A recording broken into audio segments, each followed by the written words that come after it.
தமிழக மக்கள் உங்கள் அனைவருக்கும் என்னுடைய வணக்கமும் என்னுடைய நன்றிகளும்.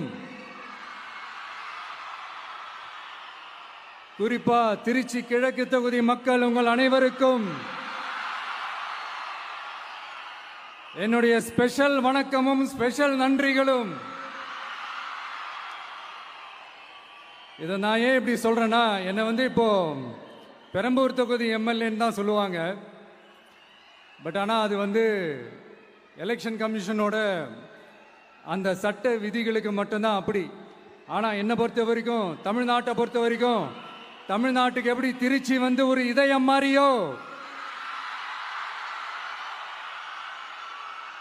அந்த மாதிரி என்னோட இதயத்துக்கு திருச்சி கிழக்கு தொகுதி மக்களும் ரொம்ப ரொம்ப ரொம்ப க்ளோஸ் தான். அதுல எந்த மாற்றமும் கிடையாது. சரிங்களா?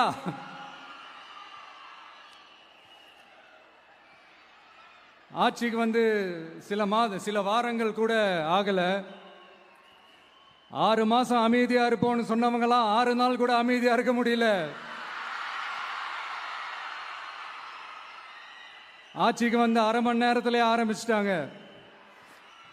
பாவம், ஒரு கல்யாண வீட்டிலலாம் போய் புலம்பிட்டு இருக்காங்க.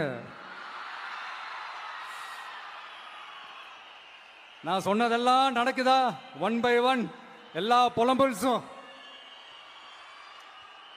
அது மாதிரி இத்தனை வருஷமா மாத்தி மாத்தி உங்களை ஏமாத்திக்கிட்டு இருந்த இந்த 2 பேரையும் வேண்டாம்னு சொல்லி ஒதுக்கிட்டு உங்களுக்காக உண்மையா உழைக்க வந்த உங்க விஜய, உங்க அண்ணனை, உங்க தம்பிய முதல் அமைச்சரா இல்ல முதல் சேவகனா ஆக்கியிருக்கிறீங்க. தலை வணங்கி ஒட்டுமொத்த தமிழக மக்களுக்கும் இந்த நேரத்தில் என்னுடைய நன்றியை தெரிவிச்சுக்கிறேன். இந்த நேரத்தில் எங்களுக்கு ஆதரவு தெரிவிச்ச அத்தனை இயக்கங்களுக்கும், அத்தனை இயக்கத்தின் தலைவர்களுக்கும் மீண்டும் என்னுடைய நன்றியை தெரிவிச்சுக்கிறேன்.